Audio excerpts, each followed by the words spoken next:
Mark Rogers TV talking some Syracuse football with John Cassillo from Noon's Magician. John, we always appreciate you jumping on board. And I know that for a number of teams, I hate to explain it this way.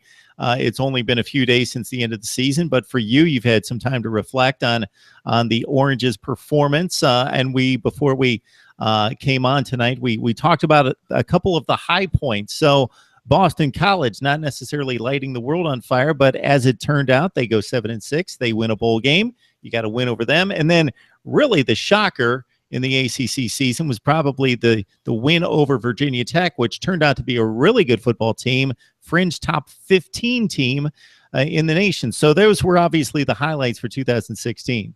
Yeah, I mean, for us, you know what, like beating BC is always, I think, on the short list of modest goals going in. We're always at a loss for a major rival in the Northeast. I think that goes for a lot of the programs up there. BC is probably the most attainable and one that has mutual interest with us. The Virginia Tech win, I think, was great on multiple fronts. It was a proof of concept for what Babers was doing. It showed we could compete with elite teams, which we really weren't able to do much under Scott Schaefer. It also served a little bit of a PR campaign for us. Obviously, Dino Babers' locker room video afterward really made the rounds on ESPN, elsewhere. Turned into a really nice kind of recruiting and just attention boost for the program that we hadn't had in a few years. Now, to spin that forward to 2017, your thoughts about maybe some key areas that either underperformed or you feel really excited about from what happened this past fall and how that projects based on personnel gains, personnel losses, and the transition from 16 to 17. Sure. I mean, for the most part, defense was a disaster this past year. If you only watched one game and that was the Pitt game at the end, you would have definitely seen that highlighted. Give up 76 points to anybody in a football game. It's probably time to reevaluate some things. I know you and I talked about it last year. The Tampa 2 switch was not something that we expected to go smoothly, and it did not. We're replacing a lot of guys now. Several players have transferred out of the program. We have a lot of new guys coming in, but we also have a lot of young guys and a lot of guys returning from injury too. So the defense really can't get much worse. So for that reason alone, I'm seeing it as at least a little bit better. I know one of the guys to watch is definitely going to be Devin Butler, the Notre Dame transfer, who had some issues toward the end of his time with the Irish, but he'll come in as a grad transfer and play right away for us, which should be interesting. He's a former 4-star talent. On the other side of the ball, I think Eric Dungey playing a full season, which he's yet to do in his 2 seasons. Definitely something to watch, and something that obviously the more he's on the field, the more likely we are to have a chance to win, especially against some peer programs, whether that's some folks closer to us like Wake or BC, or maybe some aspirational goals in the short term like NC State and Pitt.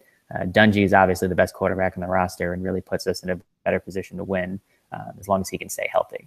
Yeah, nice season for Dungey at 65%. That showed a significant improvement from the previous season. 15 touchdowns, 7 picks, and rush for 6 touchdowns as well. He's a threat there. So you got a full 12 games under the belt of the Dino Babers offense and the approach to really attacking the defense and keeping them on their heels. I know we've talked about this in the past, and you feel pretty comfortable that this is probably the best route to go in regards to winning those games against like common opponents, the people that we're talking about, the Wakes and the BCs, and then having those puncher's chance against the better talent in the conference. So after you've seen it for 12 games, do you feel good about where that's headed? Did you see improvement from game 1 to game 12?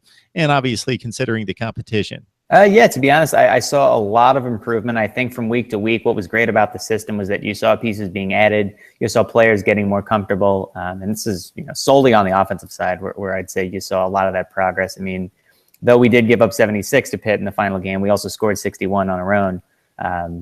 There's not a whole lot of teams in college football that can do that against anybody.